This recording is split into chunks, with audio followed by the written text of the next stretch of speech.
I come home from work on a typical Wednesday afternoon to find the kitchen is a complete disaster. There are groceries out on the counter. The sink is piled high with dishes, half empty cans of sparkling water just all over the place. It drives me nuts because I'm a pretty organized person. You might even say a bit of a neat freak.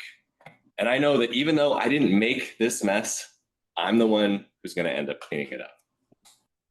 Fellow Toastmasters, my wife's messiness and my fastidiousness have been a source of conflict throughout our marriage.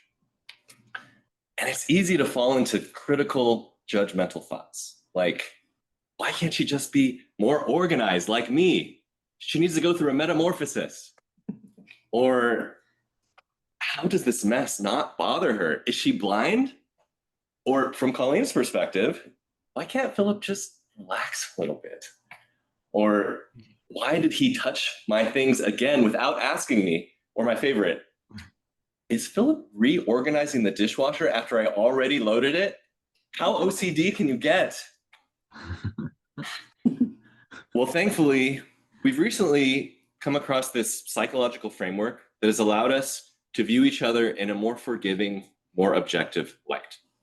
It's called the Big Five Personality Trait Model. Has anybody heard of this before?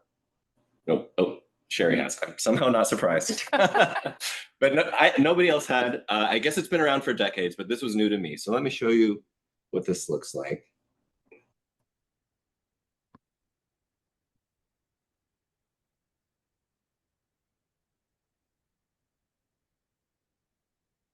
Yeah. So the idea is you can understand anybody by analyzing them against 5 different personality traits, which are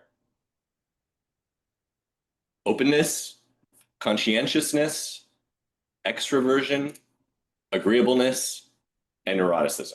And I'll explain what all these mean in just a second. But the idea is everybody rates somewhere between high and low on each one of these traits. And the important thing to remember is there's no right or wrong here. It's not good or bad to be high or low in any of these traits. They're just different personality types. So what I'd like each of you to do actually is to grab a piece of paper, or you can take notes on your laptop, it's fine, and just write down the letters O, C, E, A, N. It actually spells ocean, which is just a convenient way to remember each of the traits. And as I go through these one by one, just take note on your paper whether you think you fall more on the high side or more on the low side for each one of these traits. The first one is openness. This is all about how you approach new ideas. If you're high in openness, it means you appreciate novelty. You're curious, you thrive on change, you like adventure and trying new things. Some people might even say you're a little unfocused or maybe even unrealistic. If you're low on openness, you're the opposite. You prefer tradition, you like routines, you enjoy your habits and your rituals. Some people might even say you're a little inflexible or rigid. So take note of whether you think you're high or low in that one. And we'll move on to the next one, which is conscientiousness. This trait's all about how you approach getting things done. If you're high in conscientiousness, then you tend to be a more organized person. You're detail-oriented, maybe even a perfectionist. Some people could even say that you're controlling. If you're low in conscientiousness, you prefer broad ideas, strategy. You're flexible. You don't like being boxed in by a schedule. Some people might even say you can be a bit sloppy or even unreliable. So take a note on that one. The third one is extroversion. This is all about how you approach other people. High extroversion means you tend to be more talkative and expressive. You're energized by being around people. You might even be called a little attention-seeking. Now, if you're low extroversion, you're more reserved and private. Being around people can be a draining experience. You might be viewed as aloof. Fourth trait is agreeableness. This is all about how you approach cooperation. If you're high agreeableness, then you tend to get along well with other people. You trust people implicitly, and your default when you're asked to do something is to say yes. You might be seen as a pushover. If you're low on agreeableness, you prefer doing solo work rather than working with a team. You might be a little suspicious of other people's true intentions and default to saying no when you're asked to do things. And some people might see you as challenging to work with or overly competitive. Finally, neuroticism. This is a trait that's all about how you approach worry. If you're high on neuroticism, then you are a worrier. You might be prone to mood swings. You know that you're a sensitive person. Some people might even see you as insecure. And if you're low in neuroticism, then you tend to be more stable and calm. Your outlook on life is that everything will turn out okay in the end, but some people might see you as unemotional or cold.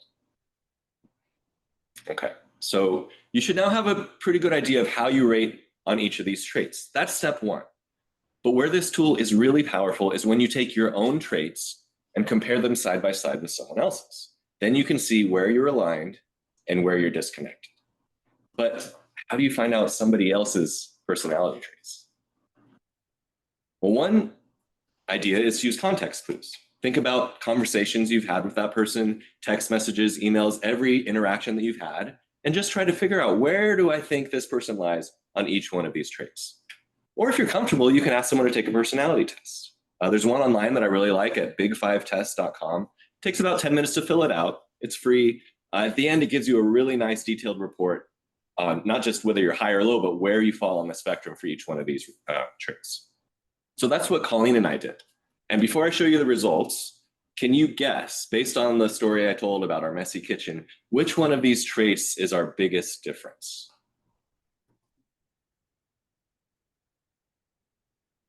Conscientiousness. That's the one that's all about organization, attention to detail. Well, let's take a look.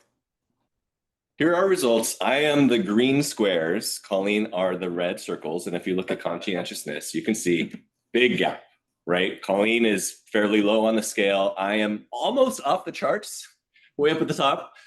So big difference there. We're also opposites when it comes to extroversion and neuroticism. Thankfully, we're pretty closely aligned on openness and agreeableness. Now, the big aha moment for me was realizing that the goal here is not to try to get Colleen to be more conscientious like I am, because the reality is neither one is right nor wrong. The goal is to recognize where we have differences without judgment so that we can work together to find compromise.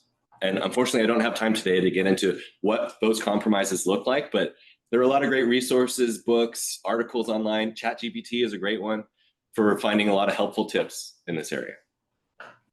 In conclusion, the Big Five personality trait model is a helpful tool for understanding your own personality tendencies, how you might differ from other people in your life, and how to bridge those gaps. Mr. Trust.